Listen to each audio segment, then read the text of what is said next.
Hello everyone, कैसे हो आप सभी लोग। Myself Nikhil Raj Purohit and I welcome you to our channel physics by Nikhil Raj. तो हम डिस्कस कर रहे थे न्यूक्लियर फिजिक्स और रेडियो एक्टिविटी। उसके अंदर हमने कंप्लीट जो थ्योरी है वो डिस्कस कर ली थी। अब हम कुछ क्वेश्चन डिस्कस करने वाले हैं। क्वेश्चन डिस्कस करते टाइम मैंने वही क्वेश्चन सेलेक्ट किए हैं जो क्या है, थोड़े से टफ है। जैसे कि मतलब मान लो n equal to n0 e to power minus lambda t, इस फॉर्मूले पे जो क्वेश्चन बेस्ड होगा, मतलब मान लो किस टाइम के ऊपर जो तुम्हारे न्यूक्लियस हैं वो स्टार्टिंग की पावर के हाफ रह जाएंगे। तो ऐसे क्वेश्चन मैं नहीं करवा रहा हूं। मैं थोड़े से अच्छे जो क्वेश्चन मुझे लगे कि ये क्वेश्चन हल्के से टफ हो सकते हैं, वही मैं तुम्हें करवा रहा हूं। मेरा करवाने का मोटो ये है कि हम चाहे कंटेंट कम पढ़े, क्वेश्चन कम पढ़े, पर उन क्वेश्चन से तुम्हारे जो कॉन्सेप्ट है वो काफी क्लियर हो जाए। वो क्वेश्चन करने के बाद तुम इजी जो क्वेश्चन होंगे वो आसानी से टैकल कर सकते हो। ये क्वेश्चन करवाने का मोटिव ये कहीं भी नहीं है कि ये ही क्वेश्चन एग्जाम के अंदर आते हैं। ये क्वेश्चन है तुम्हारी लर्निंग के लिए, ठीक है। तो हम स्टार्ट करते हैं। देखो पहला क्वेश्चन है अपने पास, a nucleus of uranium decays at rest into nuclei of thorium and helium. तुम्हारे पास यूरेनियम जो न्यूक्लियस था वो रेस्ट पे था और वो डीके हो गया किसमें, थोरियम में और हीलियम में। Then the helium nucleus has less momentum than the thorium nucleus. The helium nucleus has more momentum than the thorium nucleus. The helium nucleus has kinetic and less kinetic energy than the thorium nucleus. The helium nucleus has more kinetic energy than the thorium nucleus. ये question मैं theory के अंदर करवा चुका हूं। देखो इसके अंदर कोई भी डीके होगा, मतलब मान लो जो तुम्हारा यूरेनियम था वो डीके हो गया किसके अंदर, thorium plus 2He4 alpha particle के अंदर, ठीक है। तो ये तो रेस्ट पे था, तो जो मोमेंटम हमेशा कंजर्व रहेगा, तो इसका मोमेंटम और इसका मोमेंटम हमेशा क्या रहेगा, इक्वल रहेगा। मोमेंटम क्या रहेगा, इक्वल रहेगा। तो देखो ये जो बात है, हीलियम नाभिक का संवेग थोरियम नाभिक से कम है, गलत बात। बराबर रहेगा, अधिक है, ये भी गलत बात। गतिज ऊर्जा की बात कर सकते हैं। गतिज ऊर्जा की बात करोगे तो इसकी गतिज ऊर्जा आएगी p²/2mth, इसकी गतिज ऊर्जा आएगी p²/2mhe। दोनों का मोमेंटम क्या है, इक्वल है। अब देखो तो गतिज ऊर्जा दोनों के अंदर मास का भाग लग रहा है, जिसके अंदर कम का भाग लगेगा, इसमें कम का भाग लगेगा तो इसकी गतिज ऊर्जा क्या होगी, ज्यादा होगी। या ऐसे देख लो, ये हल्का पार्टिकल है तो इसकी गतिज ऊर्जा क्या होगी, ज्यादा होगी, ज्यादा वेग से गति करेगा, ऐसे सोच सकते हो आप, ठीक है। तो इसकी गतिज ऊर्जा क्या होगी, ज्यादा होगी। तो 2mhe वाला जो हीलियम नाभिक होगा उसकी गतिज ऊर्जा क्या होगी, ज्यादा होगी। ऑप्शन नंबर क्या हो जाएगा, डी हो जाएगा। ये मैंने थ्योरी में भी आपको बहुत अच्छे से एक्सप्लेन किया था। नेक्स्ट क्वेश्चन देखो, the mass of 3Li7 nucleus is 0.042 u मतलब AMU, less than the sum of the masses of all its nucleons. The binding energy per nucleons of 3Li7 nucleus is nearly. 3Li7 का द्रव्यमान 0.042 u है। यह इसके सभी नाभिकों के द्रव्यमान के योग से कम है। अतः 3Li7 नाभिक की प्रति न्यूक्लियन बंधन ऊर्जा लगभग होगी। ये क्वेश्चन क्या कर रहा है, देखो the mass of 3Li7 nucleus is 0.02 u less. जो इस नाभिक का द्रव्यमान है ना वो इतना कम है इसके कॉन्स्टिट्यूएंट पार्टिकल के मास से। क्या समझे, 3Li7 के अंदर क्या है, 3 प्रोटॉन है और 4 क्या है, न्यूट्रॉन है। तो 3 प्रोटॉन और 4 न्यूट्रॉन का मास माइनस इस Li का मास, वो डिफरेंस कितना है, इतना है। मतलब ये तुम्हें क्या दिया गया है, मास डिफेक्ट दिया गया है। तो इन्होंने क्या पूछा है, बाइंडिंग एनर्जी पर न्यूक्लियन पूछी है। तो बाइंडिंग एनर्जी पर न्यूक्लियन कैसे निकलेगी, बाइंडिंग एनर्जी पर न्यूक्लियन कैसे कैलकुलेट होगी, पहले तो बाइंडिंग एनर्जी निकालो।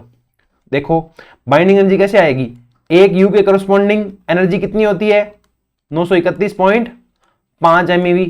तो फिर 0.042 यू के करस्पॉन्डिंग एनर्जी कितनी हो जाएगी, 0.042 गुणा 931.5 MeV। तो ये यहां लिख दो 0.042 into 931.5 MeV divide by A. Mass number देखो, मास नंबर किधर है, ये इलियम रहा, जो लिथियम रहा, इसका मास नंबर कितना है, 7। तो 7 का डिवाइड लगा दो, इसको सोल्व कर दो। सोल्व करोगे तो सोल्व करें इसको, ठीक है, इसी से सोल्व कर देते हैं, कैलकुलेटर यूज नहीं करते अपने। आ जाओ 7 छिके 42, तो ये आ जाएगा 0.0 और ये आएगा 6 और ये रहेगा यहां तक, तो ये आएगा 006, ठीक है। अब आगे देखो, ये 3 0 है तो इसको यहां ले जाओ और ये यहां तक ले आओ, तो 6 से थोड़ा सा क्या आ जाएगा, कम आ जाएगा। तो आंसर होएगा अपना 5.6 MeV। मतलब बाइंडिंग एनर्जी पर न्यूक्लियन कितनी आएगी, 5.6 MeV आ जाएगी। अगला क्वेश्चन देखो, the binding energy of deuteron 1s2 is 1.112 MeV per nucleon and an alpha particle 2He4 has a binding energy of 7.047 MeV per nucleon. Then in the fission reaction 1H2 2He4 plus Q, the energy Q is released is. देखो deuteron 1s2 की बंधन ऊर्जा इतनी है, deuteron जो 1s2 है आपके पास उसकी बाइंडिंग एनर्जी इतनी पर न्यूक्लियन है, तो इसकी बाइंडिंग एनर्जी चाहिएगी तुम्हें। अब ऐसी जब भी इक्वेशन दी गई हो और इसे क्यू निकालना हो तो आपको बाइंडिंग एनर्जी पर न्यूक्लियन तो स्टेबिलिटी बताएगा, पर क्यू वैल्यू हमेशा किससे निकल के आएगी, बाइंडिंग एनर्जी से। तो जो 1h2 है इसकी बाइंडिंग एनर्जी कितनी है, इसकी binding energy per nucleon into के अंदर इसके न्यूक्लियन के नंबर, तो बाइंडिंग एनर्जी पर न्यूक्लियन कितनी है, इतनी है ना, इनटू कर दो इसके न्यूक्लियनों की संख्या हो, कितने न्यूक्लियन है इसके अंदर, 1H2 है ना, तो 2 न्यूक्लियन है, तो ये आ जाएगा 2.224 MeV। तो ये आ गई बाइंडिंग एनर्जी किसकी, 1H2 की। और किसकी चाहिए, 2He4 की चाहिए, तो 2He4 की बाइंडिंग एनर्जी लिख लो।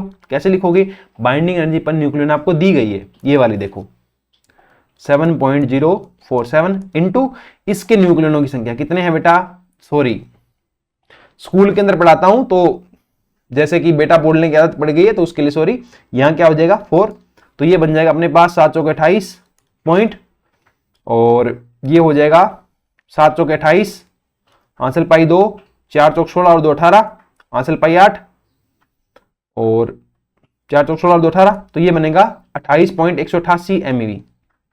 क्या समझे आप, इसकी बाइंडिंग एनर्जी कितनी है, इतनी है, इसकी बाइंडिंग एनर्जी कितनी है, इतनी है, पर यहाँ पे ये 2 है तो इन दोनों की बाइंडिंग एनर्जी क्या होगी, ऐड होगी। अब देखो तुम्हें क्यू निकालना है, तो जो क्यू निकलता है ना वो कैसे निकलता है कि एंड के अंदर बाइंडिंग एनर्जी क्या होती है, बढ़ती है, पता है ना ये बात, बाइंडिंग एनर्जी पर न्यूक्लियन क्या होती है, बढ़ती है। तो तुम यहाँ पे क्या घटाते हो, जो फाइनल वाला रिजल्ट है, जो फाइनल के अंदर रिजल्ट बना है उसकी बाइंडिंग एनर्जी, तो यहाँ पे आएगा binding energy of 2He4 minus binding energy of 1H2 और माइनस में बाइंडिंग एनर्जी ऑफ 1H2। जो रिएक्टेंट है उनकी बाइंडिंग एनर्जी हमेशा घटेगी, जो फाइनल प्रोडक्ट बनेगा उसकी बाइंडिंग एनर्जी हमेशा पहले आएगी, और जो डिफरेंस आएगा वो क्यू वैल्यू आएगा, या तुम कह सकते हो मुक्त होने वाली ऊर्जा कितनी होगी, इतनी होगी।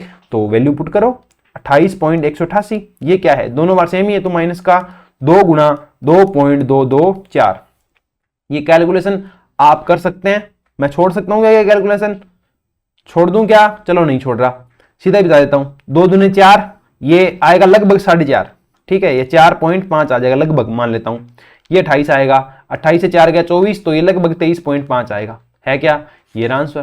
तो आंसर क्या आ जाएगा, ऑप्शन नंबर सी आ जाएगा।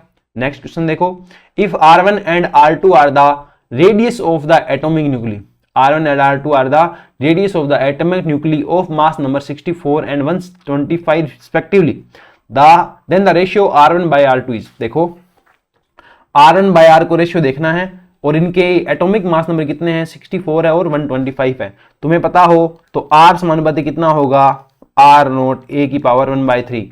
अगर मैं R1 की बात करूं तो ये हो जाएगा R1, मतलब पहले न्यूक्लियस की बात करूं तो इतना, दूसरे न्यूक्लियस की बात करूं तो ये R0 तो कांस्टेंट है, दूसरे के लिए कितना हो जाएगा, इतना। रेशियो ले लो R1 by R2, R0 a की पावर 1/3, ये A1 है, ये R0 a की पावर A2 इसकी पावर 1/3, R0 से R0 चला गया, तो यहाँ पे आ जाएगा A1 की पावर 1/3 और A2 की पावर 1/3, या ये आप लिख दो R1 बटा R2 बराबर A1 बटा A2, इसकी पावर आ जाएगा 1/3। तो कर दो, A1 कितना है 64, A2 कितना है 125, इसकी पावर कितनी कर दो 1/3 कर दो, करो तो 64 किससे बनता है, किसके क्यूब से बनता है, 4 चौके 16 चौके 64, तो 4 आ जाएगा, ये 5 पंजो 25, 25 पंजे 125, तो 5, तो ये आ जाएगा 4/5, तो आंसर आ जाएगा अपने पास option number D. Next question, a nucleus of mass number 220, एक nucleus of mass number 220 initially at rest emits an alpha particle if the Q value of the reaction is 5.5 MeV, the energy of the emitted alpha particle will be. Theory में ये question तुम्हें मैंने करवा दिया है। क्या बोल रहा है देखो, इतना मास नंबर वाला एक न्यूक्लियस है, ठीक है, ये लो, मान लो कोई एक्स है, इसका मास नंबर कितना है 220 है, जो प्रारंभिक में विराम स्थिति पे एक अल्फा पार्टिकल का उत्सर्जन करता है, ये कर दिया इसने 2He4, और जो बनना था वो बन गया आपके पास Z-2, इसका Z मान लो, और यहाँ आ जाएगा Y, और 220 से 4 घटा दो तो ये आ गया 216, और प्लस में तुमको क्या मिल गई, क्यू वैल्यू मिल गई, जो कितनी है 5.5 MeV, और ये तुम्हारी क्या है, क्यू वैल्यू है। अब देखो ये जो क्यू वैल्यू हमेशा मिलती है, यहां लिखने की जरूरत नहीं है, पर जो क्यू वैल्यू मिलेगी वो इनकी गतिज ऊर्जा के रूप में मिलेगी। इसने क्या पूछा है, अल्फा पार्टिकल की गतिज ऊर्जा पूछी है। तुम्हें पता है अल्फा पार्टिकल जो होगा हल्का होगा तो इसकी गतिज ऊर्जा क्या होगी, ज्यादा होगी। तो जो kinetic energy of alpha particle आएगी, kinetic energy of alpha particle आएगी, वो कितनी आएगी, ये आएगी हमेशा A-4/A इंटू क्यू। ऐसा क्यों है, क्योंकि जो कुल गतिज ऊर्जा का होगा वो अधिकतम भाग A-4/A भाग तो जाएगा अल्फा के साथ, और 4/A भाग वो जाएगा किसके साथ, जो तुम्हारा दूसरा ड्यूटन न्यूक्ली बच गया, पुत्री नाभिक बच गया, उसकी गतिज ऊर्जा के रूप में। तो इसमें लिख दो आप, ये क्या बनेगा, 220 में से 4 गया तो ये बच गया 216, और नीचे कितना है 220, और इधर कितना है अपने पास 5.5। सोल्व कर दें, 11 से काटो, 11 दूने 22, 11 पंजे 55, और काटो 0.5 मतलब इसका आधा करना है तो ये बन गया 108 डिवाइड बाय 20, 0 का भाग 10.8, 2 का भाग 5.4, तो कितना आ गया 5.4 MeV क्या होगी, अल्फा पार्टिकल की गतिज ऊर्जा होगी। अधिकतम पार्ट जो है वो क्यू वैल्यू का, वो आपका कौन लेके चला जाएगा, अल्फा पार्टिकल ही लेके चला जाएगा। नेक्स्ट क्वेश्चन देखो, in a nuclear fusion reaction two nuclei A and B fuse to produce a nuclei C, realizing an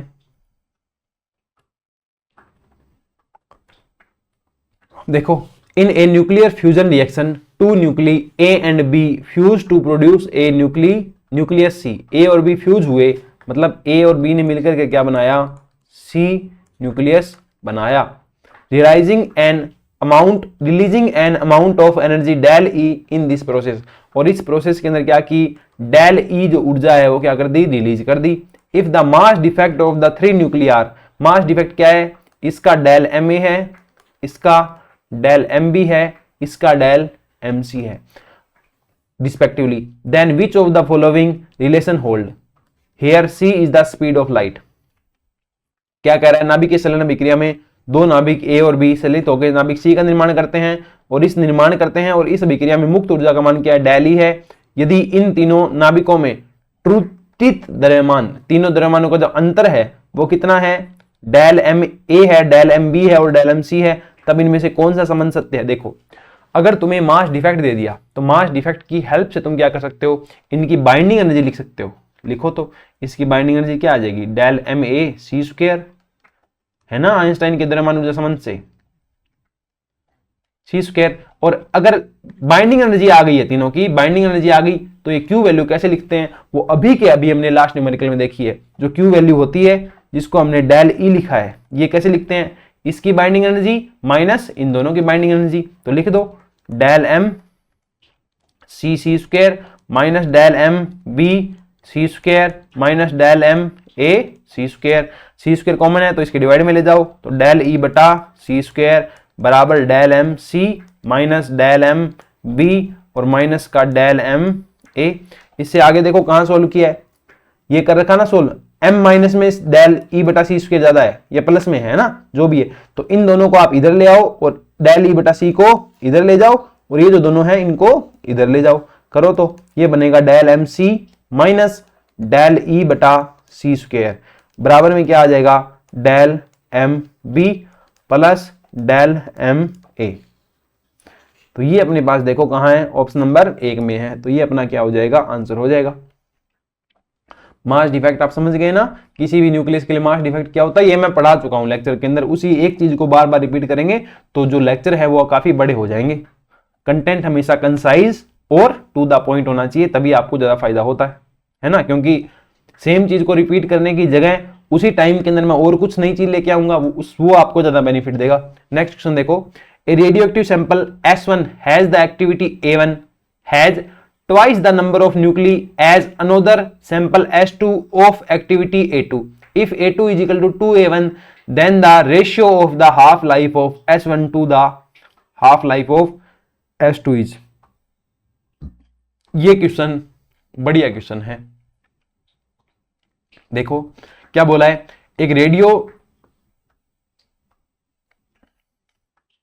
एक रेडियो सक्रिय नमूने S1 की सक्रियता A1 है, इसके नाभिकों की संख्या सक्रियता A2 वाले नमूने S2 से दुगनी है। देखो S1 है नमूना, इसकी एक्टिविटी कितनी है, A1 है।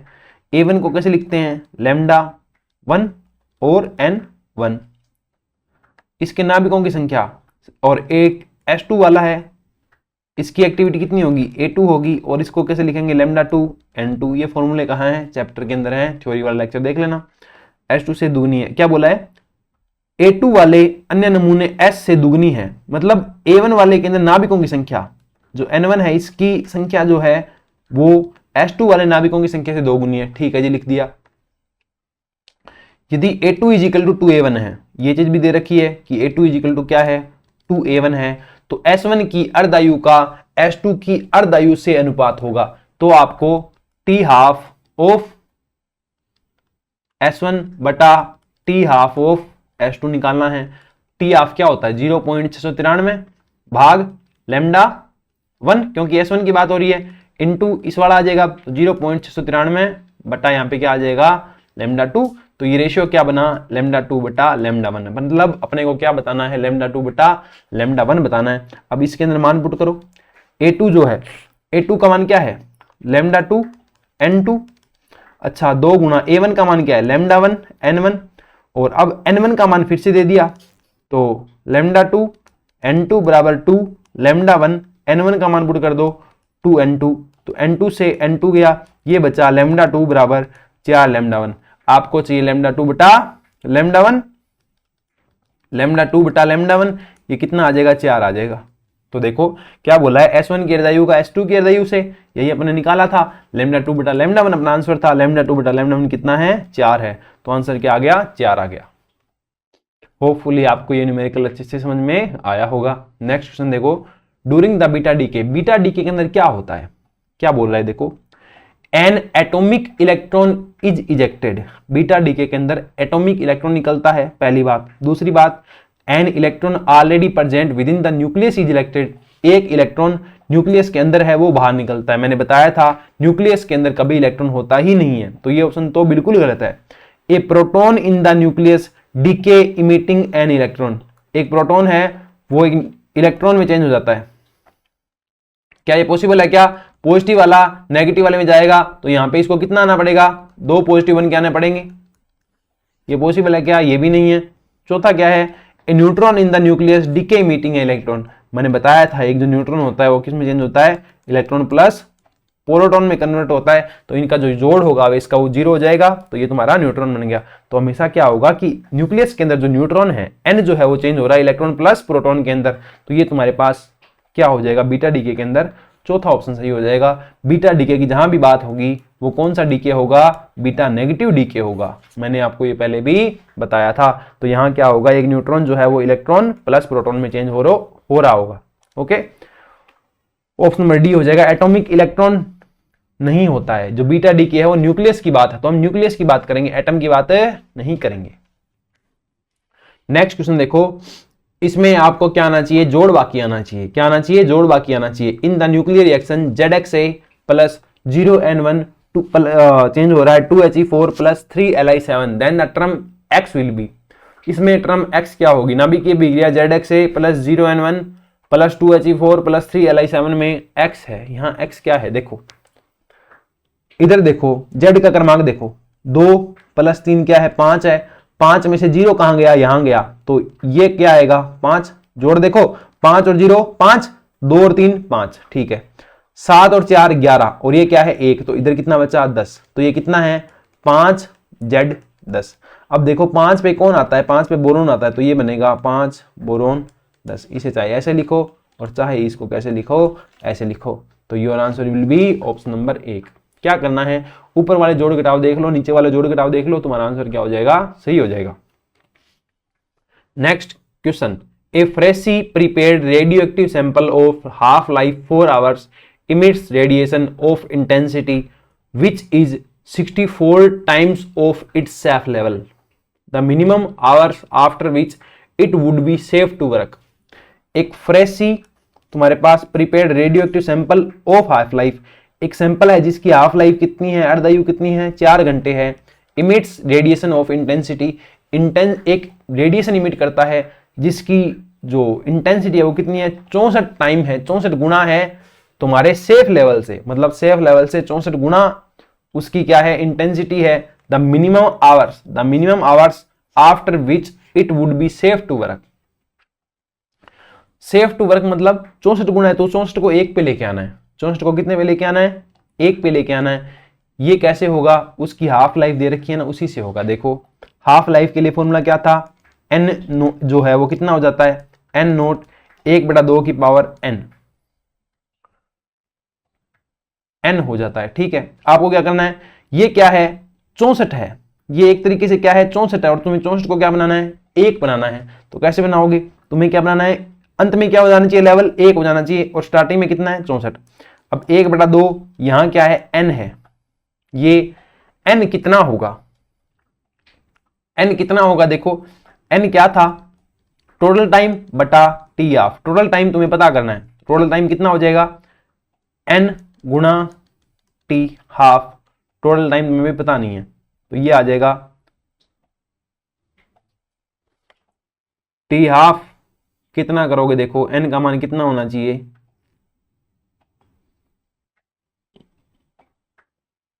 हाँ यहां से n का मान निकाल सकते हो ना सीधा सीधा। कैसे, इसको सोल्व करोगे तो ये आएगा 1/64 बराबर 1/2 की पावर n। तो n कम निकाल लो, 2 की पावर कितनी करेंगे, 64 आ जाए, 6 करोगे ना, 2 दूने 4, 4 दूने 8, 8 दूने 16, 16 दूने 32, 32 दूने 64। तो n बराबर कितना आ गया, 6। अब n का मान यहाँ पे 6 पुट करो, n का मान 6, ये t टाइम हो गया। टी ऑफ कितना दे रखा है, 4 घंटे दे रखा है, तो 6 चौके कितना आ गया, 24 घंटे। 24 घंटे के अंदर तुम्हारा जो सैंपल होगा उसका जो मान होगा, इंटेंसिटी होगी, वो 24 से कहां पहुंच जाएगी, 1 पे पहुंच जाएगी। समझ में आया क्या, n equal to n0 half to power n। Initially कितनी थी, 64 थी, 64 से कितने पे पहुंच जाओगे आप, 1 पे पहुंच जाओगे। हाफ की पावर ये क्या है, n है, हाफ की पावर क्या है आपके पास, n है। तो ये हो जाएगा 1/64 और 1/2 की पावर n, यहां से n का मान आ गया 6, और ये फॉर्मूला होता है तुम्हारे पास टोटल टाइम बराबर n गुणा टी ऑफ अर्धायु। ये सारा का सारा थ्योरी में है ना, मैंने समझाया था। तो t बराबर हो जाएगा n का मान 6 इंटू टी ऑफ कितना, 4 घंटे, तो 6 चौके 24 घंटे के अंदर तुम्हारा जो सैंपल है वो 64 के लेवल से कहां पे आ जाएगा, 1 पे आ जाएगा। नेक्स्ट क्वेश्चन देखो, a radioactive nucleus with nucleus A with half life T. इसकी हाफ लाइफ क्या है, एक न्यूक्लियस ए की टी है, decay into nucleus B. A है उसकी हाफ लाइफ टी है, डीके हो जाता है किसके अंदर, बी के अंदर। और t इजिकल टू 0 पे b है ही नहीं, t इजिकल टू 0 के ऊपर a तो है पर b है ही नहीं अपने पास। ठीक है, at some time t equal to t के ऊपर the ratio of the number of b to that of a is 0.3। t के ऊपर तुम्हारे पास a कितना होगा और b कितना बन जाएगा, ये आपको देखना है। Then t is given by, देखो a डी के हो रहा है b के अंदर, और हाफ लाइफ कितनी दे रखी है, कैपिटल T दे रखी है। तो आपका पता हो समय के साथ a कितना रहेगा, n equal to n naught e to power minus lambda T.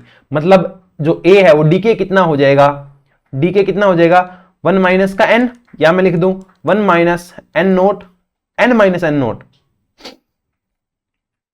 बचा इतना है। मतलब डी का कितना हो गया, n नोट इनिशियली था तो डी के इतना हो गया, n नोट माइनस का n naught e to power minus का लेमडा टी। इस चीज को दोबारा बताऊं, एक बार दोबारा देख लो कि a है जो किस में कन्वर्ट हो रहा है, b में, और इसकी हाफ लाइफ क्या है, t है। t इजिकल टू 0 के ऊपर सारा का सारा क्या पड़ा है, a ही पड़ा है, वो मान लो कितने हैं, n0 है, और b क्या है, 0 है। t equal to t time के ऊपर मान लो ये कितना हो जाएगा, n हो जाएगा, और जो b कितना बनेगा, b बनेगा जितना a d के हो गया, क्योंकि a ही तो b बना रहा है। तो टोटल में से जो a है वो घट जाएंगे, तो ये क्या आ जाएगा, b आ जाएगा। तो ये क्या पूछा है, ratio, the ratio of number of b to that of a। b कितना है, n नोट माइनस का n है, और a कितना है, n है, ये रेशियो कितना है, 0.3 है। तो तुम्हें टाइम t की वैल्यू निकालनी है। करो ये question, n naught minus n, n naught minus का n कितना होता है, n naught e to power minus का लेमडा टी, टी लेमडा कितना होता है 0.693, ln2 बटा टी हाफ। अर्धायु कितनी दे रखी है, कैपिटल टी दे रखी है, समझ रहे हो ना। n equal to N naught e to power minus का लेमडा टी, लेमडा कितना होता है 0.693 मतलब ln2 बटा टी ऑफ दे रखा है टी, और वो स्मॉल टी था वो स्मॉल टी ऐसे कैसे पड़ा है, डिवाइड बाय n को क्या लिखोगे n0 e to power minus, ये सेम टू सेम आ जाएगा, ये कितना है 0.3 है, इसका डिवाइड कर दो, ये जो पूरा वाला है ना पूरे के पूरे का इसमें डिवाइड करो फिर इसमें डिवाइड करो, तो ये बनेगा अपने पास ई टू पावर टी ln2 बटा टी माइनस 1 बराबर 0.3, 1 को इधर लेके जाओ तो ये बनेगा ई टू पावर टी ln2 बटा टी बराबर 1.3, या ये बन गया टी ln2 बटा टी बराबर ln 1.3, क्योंकि ई इधर जाएगा तो ln बन जाएगा, यहां से टी कितना आ गया, टी आ गया अपने पास टी गुणा ln 1.3 बटा ln 2, ये अपने पास क्या आ गया, आंसर आ गया। ये जो लोग है ये लोग नेचुरल लोग है, ठीक है ना, एलन है ये, यहां इन्होंने लोग लिखा है, ठीक है, पर या तो इसका बेस ये ई लिखें या इसको ये एलन लिखें तभी सही होगा। होपफुली तुम्हें ये क्वेश्चन समझ में आया है। नेक्स्ट क्वेश्चन देखो, थोड़े क्वेश्चन बचे हैं, 3-4 क्वेश्चन और बचे हैं शायद। नेक्स्ट क्वेश्चन देखो, a radioactive nucleus undergoes a series of decay according to the scheme. एक डीके हो रहे हैं, पहले क्या हुआ अल्फा डीके हुआ, फिर क्या हुआ बीटा हुआ, फिर क्या हुआ अल्फा हुआ, और फिर क्या हुआ गामा हुआ। जहां बीटा लिखा है वो डीके आप कौन सा समझेंगे, बीटा नेगेटिव समझेंगे, ये ध्यान रखना। If the mass number and the atomic number of A are 180 and 72 रिस्पेक्टिवली, then what are the these numbers for A4। तो A4 के लिए नंबर क्या होंगे, देखो यहां पे ये क्या लेके आओ, पहले 180 और 72 है तो ये हो गया 72A 180, इसमें से क्या चला गया 2He4, 2He4 तो 72 से 2 गया क्या आएगा 70, और यहां आ जाएगा A1 और ये बन गया 4 गया तो 176। अब क्या है बीटा नेगेटिव, बीटा नेगेटिव मतलब ये लो ये वाला, अब ये एक इसमें क्या होगा 70 और ये -1 इधर आ गया तो यहां क्या हो जाएगा 71। क्यों, क्योंकि इन दोनों का योग करो 70 और 2 72, 71 और -1 70, ये ध्यान रखो आप। तो ये A2 0 है तो कोई फर्क नहीं पड़ेगा, तो ये 176 रह जाएगा। आगे फिर से क्या करना है अल्फा डीके करना है, तो 2He4 फिर से कम कर दो तो ये बचेगा 69A3 और ये बन गया 172, और इसके बाद गामा करना है, गामा से कोई फर्क ही नहीं पड़ता तो ये क्या बचेगा A4 क्या बच जाएगा सेम टू सेम 69 172, तो 69 172 ये रहा, है ना। क्योंकि जो गामा डीके है वो कैसे होता है, वो बस उसको हायर स्टेट से लोअर स्टेट में जाता है, ना तो उसका मास कम करता है ना उसकी जो परमाणु संख्या होता है उसको कम करता है, ठीक है। नेक्स्ट क्वेश्चन देखो, a nucleus of mass 214 AMU in free state decays to emit an alpha particle. A nuclear of mass 214 AMU in free space decays to emit alpha particle. The kinetic energy of the alpha particle emitted is this. The recoil energy of the deuterium nucleus is. ये बहुत बढ़िया question है, बहुत क्या है बढ़िया question है। कैसे देखो, एक न्यूक्लियस है जिसका तुम्हारे पास न्यूक्लियस मास कितना है 214 है, ये डीके हो रहा है किसमें 2He4 प्लस ड्यूटन न्यूक्लियर आएगा तो उसका मास कितना आ जाएगा 214 में से 4 ये रह गया तो ये आ गया 210। अब देखो क्या बोला, kinetic energy of alpha particle कितनी है, इतनी है। तो अल्फा पार्टिकल की काइनेटिक एनर्जी कैसे दी जाएगी, पी अल्फा स्क्वायर बटा 2m अल्फा, है ना। द रिकॉइल एनर्जी ये कितनी दे रखी है आपको 6.7 MeV दे रखी है, okay. The recoil energy in MeV of the daughter nucleus. देखो तो डॉटर न्यूक्ली है, इसकी रिकॉइल एनर्जी क्या होगी, तो तुम्हें उसकी भी काइनेटिक एनर्जी पता करनी है, ठीक है। यहां से तुम क्या कर सकते हो, देखो जो इसकी काइनेटिक एनर्जी है उसके लिए मोमेंटम का स्क्वायर है बटा में 2 है और m अल्फा है, तो मोमेंटम दोनों के लिए सेम रहेगा। तो जब तुम ke ऑफ y निकालोगे तो उसके लिए क्या आएगा p y का स्क्वायर, मोमेंटम दोनों का स्क्वायर है, दोनों का सेम ही है तो ये अल्फा स्क्वायर लिखो, कोई दिक्कत नहीं। यहां क्या आ जाएगा 2my, ओके। ये अपने को क्या करनी है कैलकुलेट करनी है, रेशियो देख लो, रेशियो से निकाल लो ke अल्फा बटा ke y, यहां से क्या आ जाएगा पी अल्फा वाले का स्क्वायर बटा 2m अल्फा, और अब y वाले का लिखो तो ये आएगा पी अल्फा का स्क्वायर और यहाँ आ जाएगा 2m y। ये दोनों सेम है, कट जाएंगे, 2 से 2 कट जाएगा। अल्फा वाले का मास कितना है 4, y वाले का मास कितना है 210। ओके, अल्फा वाले की एनर्जी कितनी है 6.7, ये निकालनी है। तो इसको सॉल्व करोगे तो ये बनेगा 6.7 बटा KEY बटा 4 का भाग देना, जाएगा नहीं तो छोड़ दो है वैसे ही। अब यहाँ से KEY निकाल दो, कितना आ जाएगा 6.7 गुणा 4 बटा 210। निकालो, कैसे करोगे, 21 3 63, 2 से काटो, ये बनेगा 105, 21 5 105, 21 3 63, 21 5 105 और ये 21 3 63, लगभग 0.3, लगभग 0.3 या और कुछ लगाओ 0.5 लगा लो। फिर से काटोगे तो 5 6 30, ये लो 6 को 2 से करोगे तो 6 दूने 12, 0.12। तो आंसर क्या आ गया 0.125 आ गया। कि जो पुत्री नाभिक होगा उसकी प्रतिक्षेपी एनर्जी कह दो या गतिज ऊर्जा कह दो, कितनी होगी 0.125 होगी। ओके, तो ये ऑप्शन नंबर क्या आ गया, डी आ गया। नेक्स्ट क्वेश्चन देखो, बस 4 क्वेश्चन हो रहे हैं अपने पास हैं। तो नेक्स्ट क्वेश्चन देखो, the half life of a radioactive isotope X is 20 years, it decays to another element Y। X है, किस में डीके हो रहा है, Y में डीके हो रहा है। हाफ लाइफ क्या है, कितने टाइम में डीके होगा, 20 साल के अंदर। 20 ईयर्स क्या है इसकी हाफ लाइफ है X की। Which is stable, the two element X and Y were found to be in the ratio of 1/7 in a sample of given rock, the age of the rock is estimated to. देखो X है वो Y में DK होता है 20 साल के अंदर, क्योंकि हाफ लाइफ X की कितनी है 20 साल है। Y आगे डीके नहीं होता है। एक टाइम के बाद जब सैंपल लिया गया रॉक का तो पाया गया X कितना है 1 है और Y कितना है 7 है, मतलब दोनों का रेशियो कितना है 1:7 है। तो एज बताओ, मतलब वो T की वैल्यू बतानी है। देखो वही तरीका सेम टू सेम, ये का ये क्वेश्चन है तुम्हारे पास जो ये किया था ना अभी, ये क्या वही क्वेश्चन है। ये किसके हैं A के, ये किसके हैं B के, क्योंकि नया कौन बनेगा, जो ये है B के, क्योंकि N तो एग्जिस्ट करता है ना, है कितने फिलहाल, तो ये जो A वाले नंबर है वो N के हैं। ठीक है, तो यहां पे भी क्या आ जाएगा X वाले की क्या आ जाएंगे X बटा Y। X कितने हैं N, इसको लिखते हैं e टू पावर माइनस का लैम्डा टी, और इसको कितना लिखोगे, जो X मर गए वो, जो X घट गए वो, इनिशियली N नोट था, X घट गए कितना, मतलब X प्रेजेंट इतने हैं, X गए कितने, तो पर वर्तमान में जितने थे वो भूतकाल में जितने थे, इनिशियली जितने थे, माइनस वर्तमान में X जितने हैं, दोनों का अंतर क्या होगा, जितने चले गए उतने, जितने चले गए उतने क्या बन जाएंगे Y बन जाएंगे। तो ये तुम्हारे पास रेशियो कितना दिया है आपको 1:7 दिया है, यहां से T निकालना है, निकालें T।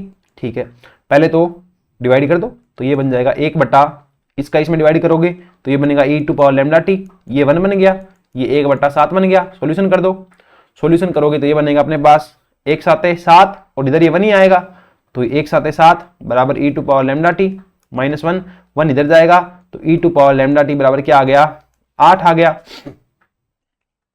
8 आ गया। इसको सोल्व करें, इसको सोल्व करें, जगह और है नहीं कहीं पे, तो इसको यहां सोल्व कर लेते हैं, यहीं सोल्व कर लेते हैं। देखो e to power lambda t बराबर 8 आ गया। ठीक है, अब देखो इसको तुम लिख सकते हो लैम्डा टी बराबर ln 8, ln 8 को क्या लिखोगे ln 2 की पावर 3, 3 आ जाएगा आगे 3 ln 2। Okay, lambda T, T का टी पड़ा है, लैम्डा टी को क्या लिख सकते हो ln 2 बटा टी हाफ, ln 2 से ln 2 गया तो टी क्या आ गया 3 गुणा टी हाफ, 3 गुणा टी हाफ कितना था 20 था, तो 20 से कितना आ गया 60 आ गया, मतलब जो एज है वो पत्थर की कितनी है, उस रॉक की एज कितनी है 60 वर्ष है। नेक्स्ट क्वेश्चन, एक नाभिक Z इजिकल टू 92 निम्न कणों की एक श्रेणी में उत्सर्जित करता है, प्रमाणी नाभिक परिणामी जो नाभिक Z है वो क्या होगा। ये न्यूक्लियस है तुम्हारे पास जिसके लिए Z इजिकल टू कितना है 92 है। Emit in the flowing sequence, ऐसे डीके होता है, ये घटेगा ये घटेगा ये घटेगा ये घटेगा, डीके डीके डीके होते गए और लास्ट में क्या बन गया Z बन गया। तो रिजल्टेंट जो न्यूक्लियस आएगा उसके लिए Z कितना होगा, बता सकते हो क्या, बिल्कुल बता सकते हो। मैं सीधा कर दूं, यहां कितना घटेगा, पहले अल्फा गिन लो, 2 घटेंगे 2 घटेंगे 2 घटेंगे 2 घटेंगे 2 घटेंगे 2 घटेंगे 2 घटेंगे 2 घटेंगे, तो कितनी बार 2 घट गए 1 2, या ऐसे गिनो, अल्फा डीके कितना है, बीटा नेगेटिव कितना है और बीटा पॉजिटिव डीके कितना है।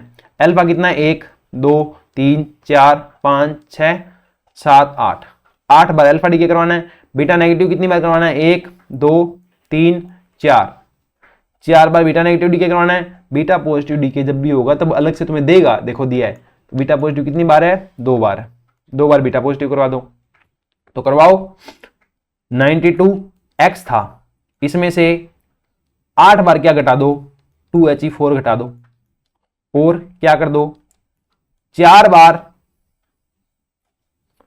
इसके अंदर से क्या घटा दो आप, -1E0 घटा दो, मतलब -1 आ गया, मतलब ये जुड़ता है एक तरीके से, आप समझो तो। और ये 2 + 1E0 आ गया, प्लस वाला आ गया, वो घटेगा, तो घटाओ, तो ये घटेगा 92 से 8 दूनी 16 तो घटेगा, माइनस है तो माइनस माइनस प्लस 4 जुड़ेगा, और ये 2 फिर से घटेगा, तो घटाओ 92 माइनस का 16 और 2 18 में से 4 गए 14, तो 88 78 बच गए। ओके, तो परिणामी जो नाभिक बनेगा उसका Z कितना होगा, 78 होगा। नेक्स्ट क्वेश्चन देखो, a radioactive activity of radioactive element decrease to 1/3 of its original value, original activity R0 in 90 years. 9 साल के अंदर उसकी जो एक्टिविटी थी, सक्रियता थी, वो प्रारंभिक वैल्यू की कितनी हो गई, 1/3 हो गई। Okay, R = R0 e⁻ λt, activity की बात आती है ना, तो ये A = A0 e⁻ λt है, इन्होंने दे रखा है, कितनी हो गई, 1/3 हो गई, कितने टाइम के अंदर, e⁻ λ × t, 9 साल के अंदर, तो ये 9 ईयर्स है। ओके, आगे क्या बोला है, आफ्टर फर्दर 9 ईयर्स, 9 साल और बाद, 9 साल बाद कितनी हो जाएगी, ये A18 आ गया, ठीक है ना, 18 साल बाद इतनी हो जाएगी, A0 e⁻ λ × 18 ईयर्स। ये आपसे पूछा है कि ये हमने बता दिया आपको कि 9 साल बाद 1/3 हो गई थी, ये देख लो, तो 18 साल बाद कितनी हो जाएगी, मतलब 9 साल और बाद कितनी हो जाएगी, ये आप हमें बता दो। ठीक है, यहाँ पे इन्होंने R0 बोला है, मैं क्या यूज कर रहा हूं, अपने पास A0 यूज कर रहा हूं, कोई दिक्कत नहीं है।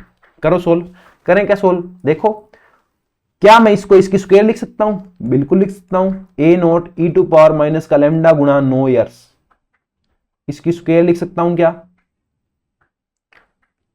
इसकी स्क्वायर नहीं लिख सकता, A0 को बाहर निकालना पड़ेगा, अब इसकी स्क्वायर लिख सकता हूं, तो गुणा ही तो होता है, 9 दूनी 18, तो सही आएगा ना, तो इसकी स्क्वायर लिख सकता हूं। अब मैं वैल्यू पुट कर देता हूं, इसकी वैल्यू पुट कर देता हूं, ठीक है, तो A18 कितना आ जाएगा, A0 का A0, इसकी वैल्यू पुट कर दूं, इसकी वैल्यू यहां से निकालो, A0 से A0 गया, इसकी वैल्यू कितनी आ गई, 1/3, तो इसकी वैल्यू कितनी आ गई, 1/3, इसकी पावर 2, तो ये कितना आ गया, A0/9, कितना आ गया, A0/9, यही क्या आ गया, R0/9 आ गया, ऑप्शन नंबर क्या आ गया, C आ गया। ठीक है, नेक्स्ट क्वेश्चन देखो, नेक्स्ट और last question of this video. देखो, एक न्यूक्लियर फ्यूजन रिएक्शन होती है, reaction is given 1H2 + 1H2 convert होता है 2He3 + 0N1 neutron + Q if 2 mole of the deuterium are used. अगर 2 मोल ड्यूटेरियम के फ्यूज होते हैं, 1 मोल ये रहा, 1 मोल ये रहा, then the total released energy is, तो कितनी एनर्जी मिलेगी, 1 मोल इसका, 1 मोल इसका, 1 मोल में एटम कितने होते हैं, 6.023 × 10⁻23, मतलब इतने एटम इसके हैं, इतने एटम इसके हैं, मिलके बनाएंगे 6.023 × 10⁻23 एटम इसके, 6.023 × 10⁻23 तुम्हारे ये क्या नाम है इसका, न्यूट्रॉन, और तुम्हें कुछ एनर्जी मिलेगी। तो टोटल एनर्जी कितनी मिलेगी ये बताओ, एक में क्यों मिल रही थी, एक एटम फ्यूज हुआ, अगर एक एटम लगता तो कितनी मिलती, इतनी मिलती, अगर इतने एटम लगेंगे तो कितनी मिलेगी, इतनी, गुणा क्यू, सिंपली बात है, 6.023 × 10⁻23 × क्यू, इतनी एनर्जी तुम्हें मिलेगी, या कह सकते हो रिलीज होगी। तुम्हारे दिमाग में क्वेश्चन आ सकता है, सर ये 2 गुना क्यों नहीं आया, 2 गुना इसलिए नहीं आया क्योंकि 2 मोल जो है ना, तो 1 मोल ही तो यहां यूज हुआ है, 1 मोल यहां यूज हुआ है, दो एटम यूज हुए, या ऐसे देख लो कि मान लो 2 मोल यूज होने हैं, तो 2 एटम मिले थे तब क्यू मिली थी, 2 एटम मिले थे तो क्यू मिली थी, 1 एटम मिलेंगे तो Q/2 होगी, और 2 × 6.023 × 10⁻23 एटम मिलेंगे तो कितनी होगी, क्यूब बटा 2 गुणा 6.023 गुणा 10 की घात 23, 2 से 2 चला गया। ठीक है, कैसे भी कर लो, दो तरीके हैं कि एक मूल ये है, एक मूल ये है, तो क्यू मिलती है तो 6.023 एक एटम से क्यू है 6.023 एटम से कितनी हो जाएगी, क्यू गुणा 6.023। ऐसे कर सकते हो, या ऐसे कर सकते हो कि दो एटम से कितनी मिली, क्यू मिली, तो एक एटम से कितनी मिलेगी, क्यू बाई 2 मिलेगी। अब एटम कितने हैं, 2 गुणा 6.023 गुणा 10 की घात 23 एटम है, तो इससे गुणा कर दो, 2 से 2 यहां कट जाएगा। कैसे भी कर लो, आंसर तुम्हारा क्या ही आएगा, ऑप्शन नंबर सी हो जाएगा। ठीक है, इस तरीके से अपने न्यूक्लियर फिजिक्स तथा रेडियो एक्टिविटी जो वाला जो पार्ट है ये कंप्लीट कर दिया है। इसकी न्यूमेरिकल प्रॉब्लम भी डिस्कस कर दी है। नेक्स्ट जो लेक्चर होगा उसमें हम डिस्कस करेंगे चैप्टर सेमीकंडक्टर, या हिंदी में बोले तो अर्धचालक। ये जो भी लेक्चर है हिंदी मीडियम और इंग्लिश मीडियम दोनों के लिए उपयोगी हैं। आप इन लेक्चर को अच्छे से देखें, नोट्स बनाएं, लेक्चर को अपने दोस्तों से शेयर करें, चैनल को सब्सक्राइब करें। आपके जो भी सजेशन हो कि सर ये चीज ऐसे कर दो, इस चीज पे लेक्चर ले आओ, तो आप वो हमें कमेंट सेक्शन में बता सकते हैं। आपकी हर बात को ध्यान में रखा जाएगा। ठीक है, मिलते हैं नेक्स्ट लेक्चर के अंदर। सब्सक्राइबर ज्यादा से ज्यादा बढ़ाते रहें, घर वालों के फोन से, दोस्तों के फोन से, जहां से मिले सब्सक्राइबर आप गेन करें। ठीक है, बाकी काफी अच्छा रिस्पॉन्स है तुम्हारा, 550 सब्सक्राइबर हो गए हैं, काफी अच्छी बात है इतने जल्दी, और ये धीरे धीरे अपने आप बढ़ते रहेंगे, आपका सपोर्ट बना रहा तो मिलते हैं नेक्स्ट लेक्चर के अंदर। तब तक के लिए thank you, bye bye, take care, bye.